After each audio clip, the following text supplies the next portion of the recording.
In the first 5 seconds, a message crackles through a hidden radio on the fog-soaked coast of Normandy: enemy movements confirmed. We repeat, enemy movements confirmed. That single voice, barely above a whisper, is the lifeline between a cell of Allied operatives deep behind enemy lines and the commanders preparing for history's greatest invasion. This is not Hollywood fiction. This is real human courage. This is MI6 at work in foreign lands during the Second World War. What you're about to hear is how British intelligence operated where few dared to go and why their work mattered to American soldiers on the beaches of Normandy and beyond. The story you're about to hear will change how you think about hidden wars fought in shadows. Did you ever wonder how Allied generals knew where the enemy was strongest and weakest? Who risked everything to share that intelligence? Let's begin. Most Americans know the US Army, the Marines, the airmen in the skies over Europe and the Pacific. But behind every battlefield success was intelligence that helped make victory possible. On the European front, that often meant MI6, Britain's secret intelligence service, working in places no uniformed soldier could.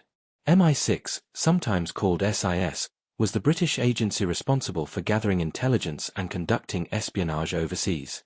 It had existed for decades, but in the 1930s and 40s, as war clouds gathered, it became what the British called the service, a vital node in the Allied fight against Hitler. MI6's world was always foreign lands, neutral countries, occupied cities, the back alleys of Berlin, Paris, Brussels, and beyond. American soldiers entering the war in 1941 stepped into a conflict where MI6 operatives had already been active for years, watching, listening, reporting. They moved like ghosts among the occupied, forging contacts with resistance fighters, intercepting whispers of German plans, and passing that information back to London. And often, these threads tied directly into the operations of the US Office of Strategic Services, which would eventually become the CIA. MI6 trained OSS personnel, shared techniques, and forged a partnership that shaped Allied intelligence cooperation throughout the war. To understand how MI6 operated abroad, you have to picture a Europe where every street corner could contain danger, where a single slip could mean capture or death. MI6 agents didn't wear uniforms. They blended in, as farmers, clerks, cafe owners, even priests. They carried forged papers and coded radios, and they moved at night. Theirs was a war fought in silence, without artillery barrages or dogfights overhead, but with stakes just as high. Take Belgium, for example. There, MI6 ran one of its most successful networks in World War II, the Clarence service. This was not just a British operation. It was a lifeline of resistance fighters and intelligence gatherers, led by brave Belgians like Hector de Marck and Walther Dew. Operating in a land occupied by the Nazis, these men and women risked everything to report German troop movements, coastal defenses, and the effects of Allied bombing. Their network stretched across the country and provided some of the most detailed insights into German deployments the Allies possessed. MI6 didn't work alone. It partnered with local resistance groups who knew their own homelands intimately. It forged relationships built on trust, danger, and sacrifice. These networks were lifelines, tiny corridors through which the truth of what the enemy was doing could slip back to London and then to commanders planning D-Day, planning the liberation of Paris, planning the push into Germany itself. Every signal sent back to headquarters was a risk. Radios had to be encoded and transmitted in short bursts to avoid detection. German counterintelligence forces were relentless. They listened, tracked, hunted. The consequences for captured agents were almost always grim. Yet these operators kept transmitting because they knew American and British lives depended on it. Some of the techniques MI6 used were breathtaking in their ingenuity. Radios were concealed in everyday objects. Microfilm with maps and reports was hidden inside hollowed-out coins or sewn into buttons. Coded messages were disguised as innocuous phrases. A farmer reporting late harvests might actually be relaying the position of a tank division. The precision and discipline required to maintain these lines of communication under the nose of German forces was staggering. MI6's work was not limited to intelligence gathering. It also coordinated sabotage and resistance activities in occupied countries, working with other British organizations like the Special Operations Executive. SOE agents, trained in sabotage and unconventional warfare, were often supplied with intelligence and support that came from MI6 networks. Together, these agencies helped to disrupt German supply lines, communication networks, and troop movements long before Allied boots ever touched the ground. But MI6's greatest impact might well have been in the realm of deception, feeding the enemy false information that shaped the course of entire campaigns. One of the best-known operations was the web of deception around D-Day. Allied planners knew the Germans expected an invasion somewhere, but where? MI6 and its partners fed signals and agent reports suggesting a massive invasion force was assembling at Pas-de-Calais, not Normandy. They inflated the presence of armies that didn't exist and reinforced phantom units with fake radio traffic and controlled leaks of information.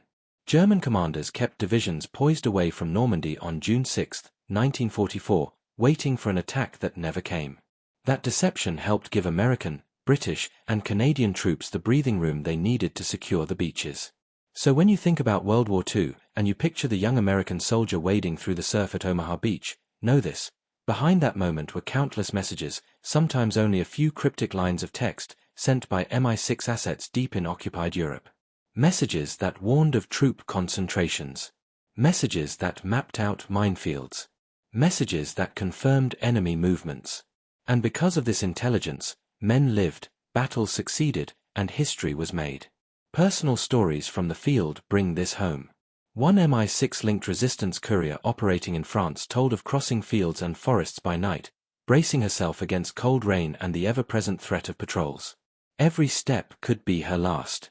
She thought often of the American soldiers she would never meet, carrying her reports inside her pack, knowing those words could save their lives. These were ordinary people doing extraordinary things. MI6 also coordinated closely with American intelligence officers. OSS operatives working in Europe often relied on MI6's networks and local contacts. Training was shared. Techniques were refined. Equipment was improved. This cooperation laid the groundwork for future intelligence collaboration between London and Washington that would span the Cold War and beyond. Not all operations were flawless. The war was full of missteps, betrayals, and moments of terrible loss. In the early days before America's full entry into the war, MI6 agents strayed too close to danger in neutral territories, were compromised by enemy counterintelligence, and sometimes paid the ultimate price. One early incident on the outskirts of the Dutch city of Venlo in late 1939 saw British agents captured by Nazi intelligence, a blow that decimated Allied spy networks in Central Europe and changed the way MI6 operated thereafter. Behind every coded message and every courageous agent was a team in London, analyzing, decoding, and deciding what to pass on to the high command. And at the center of it all was MI6's leadership, pushing agents into harm's way, coordinating with naval and air forces, and making decisions that would shape the fate of Europe. As the war progressed, MI6 expanded its reach. In preparation for the Normandy invasion, an initiative codenamed the Sussex Scheme placed teams of agents behind enemy lines who could quickly transmit frontline intelligence once Allied forces broke out of the beaches. By August 1944, more than 30 such teams were active in France, relaying hundreds of messages to London. And though the Allies broke the back of Nazi Germany by 1945, MI6's work did not simply end at the ceasefire. Many of the networks established during the war became the foundation for post-war intelligence operations. Some agents who had risked everything disappeared into the shadows of the emerging Cold War, their contributions unrecognized for decades. American troops liberated concentration camps. American airmen bombed enemy factories. American sailors secured the seas. But none of that would have been possible without the unseen battles waged in foreign lands, where MI6 operatives gathered the raw intelligence that shaped strategy. So the next time you hear a story about a platoon advancing across a battlefield or a squadron strafing an enemy train, ask yourself this: who knew those enemy troops were there in the first place? Who gathered that information? In countless cases, it was the brave men and women of MI6 and their resistance partners, working in the most dangerous conditions imaginable. And yet, in all this courage and sacrifice, there remains a mystery that even the fiercest intelligence officers of MI6 could not solve during the war: a betrayal from within. A mole, hidden within the very ranks of the secret intelligence service, feeding secrets to enemy powers. The suspicion of such a traitor would shadow Allied intelligence long after VE Day, and the hunt for answers would take agents into the darkest corners of post-war Europe, a story that begins where this one ends. When MI6 operatives passed their final coded message on the eve of liberation in Paris, they had no idea that the deepest threat might not come from outside, but from within. A whisper in London. A name forever banned in intelligence circles. A betrayal that would shake the foundations of the service. The name whispered in London is enough to stop hearts in their tracks. Within MI6, a shadow moves, someone feeding secrets to enemy powers. For months, messages that should have remained in the hands of Allied commanders mysteriously reached German intelligence. Entire operations teeter on the edge of disaster, and yet, the mole remains invisible. Who could betray Britain and the Allies at a time when every ounce of trust mattered? Meanwhile, deep in occupied France, MI6 agents continue their work, unaware of the betrayal in their own ranks. They move from village to village, slipping through the night, meeting resistance contacts in hidden attics, barns, and candlelit cafes. One agent, code-named Larkspur, carries reports of German troop movements along the Seine. Every step is a gamble, patrols are everywhere, and the Gestapo has begun a relentless hunt. A single misstep could end months of work, or a life. Across the Channel, American commanders in London receive intelligence that seems suspiciously precise. American officers on the planning staff of Operation Overlord notice inconsistencies in German troop strength estimates. Was it a mistake? Or had someone betrayed the source? They turn to MI6 for answers, but even London doesn't yet know the scope of the breach. Every message could be compromised. Every decision carries a weight heavier than any weapon. The mole's actions force MI6 to adapt quickly. Radio codes are changed, new couriers are dispatched, and old safe houses are abandoned. Yet the Germans appear always one step ahead.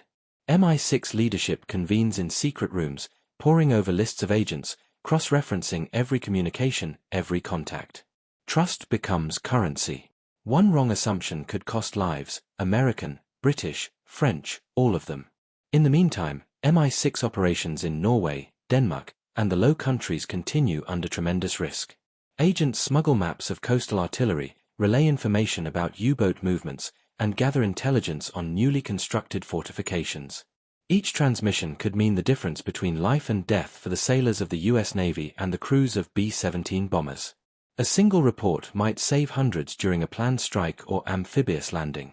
In the French town of Rennes, a young resistance leader named Claudine orchestrates a sabotage mission against German rail lines. MI6 had supplied the intelligence for the operation, timetables, troop movements, and supply schedules. When the sabotage succeeds, a train carrying reinforcements never reaches Normandy, buying precious hours for the Allied invasion forces. Claudine writes in her diary later, "Every day I walk these streets, I think of the boys on the beaches. I hope my small acts carry them safely through the storm." Her courage mirrors that of countless unsung MI6 operatives working behind the front lines. Meanwhile, the mole in MI6 continues their work, undetected. London tightens security, interrogates lower-level staff, but the traitor remains elusive. Agents abroad are instructed to trust only new contacts, to move cautiously, and to question every routine. The tension in the air is palpable. Every coded message sent across Europe carries both hope and fear. Intelligence becomes not just a tool, but a lifeline, and the margin for error shrinks with each passing day. In Italy, MI6 teams coordinate with OSS officers to monitor German defensive positions along the Gothic Line. American artillery units depend on their reports. They rely on precise details, bunker locations, artillery range, troop rotations. MI6 agents, blending seamlessly with Italian civilians, gather the information, often under fire or while evading local collaborators. One agent recalls, "I counted the guns through a narrow slit in a wall, my hand shaking, hoping no one would notice the shadow of my rifle." Back in London, the hunt for the mole reaches fever pitch. MI6 officers know that every secret past could jeopardize operations like Operation Market Garden and the continued push through France. Yet, even as suspicion spreads, the mole's identity remains hidden behind layers of deception, false identities, and trusted colleagues. The realization hits hard: the enemy is not only on the battlefield but within the very walls of the service. The betrayal is surgical, invisible, devastating. On the Eastern Front, MI6 agents report from neutral territories in Scandinavia. They track shipments of strategic materials like ball bearings and oil, vital for the German war machine. This intelligence informs Allied bombing campaigns, ensuring American B-24 and B-17 bomber groups hit targets that cripple enemy supply chains. Behind every successful bombing run, there is a web of agents who risk everything to gather precise details, often with no credit, no medals, no recognition. Meanwhile, in Paris, as liberation nears, MI6 operatives coordinate with the French resistance for synchronized uprisings, ensuring German forces are stretched thin during the Allied advance. American units moving through the city find that enemy fortifications are neutralized not just by artillery, but by local intelligence that MI6 painstakingly collected and delivered. Every street, every building, every intersection reflects the silent labor of agents who walked in darkness so that others might walk freely. The mole's influence, however, continues to ripple. Some operations fail, not because of enemy fire, but because critical information had been fed directly to the Nazis. Every failure raises alarms in London. MI6 leadership knows that if the traitor is not caught, American and British lives could be lost in future operations. The urgency becomes personal. Officers, usually methodical and calm, now work day and night, following the faintest trace of deceit. In occupied Poland, MI6 connects with local partisans, gathering intelligence on troop movements, rail traffic, and secret factories. American airmen bombing supply lines are dependent on these reports. Agents travel under the radar, moving from village to village, carrying information that can alter the course of a mission. Their bravery, courage, and sheer will are the invisible backbone of Allied success. And then, a breakthrough, a faint pattern emerges. One seemingly innocuous exchange in a London office matches an anomaly reported from Paris. MI6 analysts begin piecing together a profile of the mole, but the closer they get, the more dangerous it becomes. This individual is not just clever, they are ruthless, patient, and embedded deeply in the service. If exposed prematurely, the mole could vanish and destroy years of intelligence in one act. Agents in the field remain unaware of the internal danger, continuing their missions with unwavering courage. Each day brings the possibility of discovery by German patrols, betrayal by collaborators, or simple misfortune. Yet, they carry on, motivated by a profound sense of duty to Allied troops, to the young Americans landing on beaches, to the soldiers pushing through Europe's forests and towns. As the Allies advance toward Germany, MI6 operations grow even more critical. They provide intelligence on German troop withdrawals, fortification strengths, and retreat routes. American commanders rely on these insights for everything from artillery targeting to evacuation planning. Each piece of intelligence is a thread in a vast tapestry that could determine the success of entire campaigns. But just as victory seems within reach, the mole makes a bold move. A set of coded instructions, meant for sabotage teams in the Rhineland, is intercepted and redirected. The message could undo months of planning, risking countless lives. MI6 analysts in London realize the enormity of what has happened. This is no longer a shadow in the background. The traitor is active, and the consequences are immediate. Agents abroad begin noticing subtle changes. German patrols are where they shouldn't be. Operations fail unexpectedly. Small mistakes compound into larger ones. The signs are there, but the source remains hidden. MI6 leadership knows that the coming weeks will be decisive. If the mole isn't stopped, the price in Allied lives could be catastrophic. And then, in the dead of night, a London operative receives a final, chilling report. The mole is closer than anyone imagined. In the heart of the service, in the very rooms where plans for D-Day and the liberation of Europe were conceived, the traitor moves freely. The walls that once seemed impenetrable are now fragile. Every secret could be compromised. Every life, every mission, every victory hangs by a thread. As MI6 prepares for the final push into Germany, one thing is certain: the greatest battle may no longer be against enemy forces abroad, but against the unseen threat within. Agents ready their radios, check their routes, and brace for the storm, unaware that the most dangerous move of the war is about to unfold, a revelation that could change the course of history. And the moment of discovery is coming. A name, a trace, a single clue, enough to expose the traitor, enough to decide the fate of thousands of Allied soldiers, including Americans pushing through Normandy and the heart of Europe. The race against time is on, and the next move could either secure victory or bring disaster. The storm is about to break, and no one is safe. The secret within MI6, the betrayal that has haunted the service for years, is on the verge of revelation. What will happen when the traitor is finally unmasked? How many lives will be saved, and how many lost? The answers lie just beyond the horizon, where shadows clash with courage and history waits to be rewritten.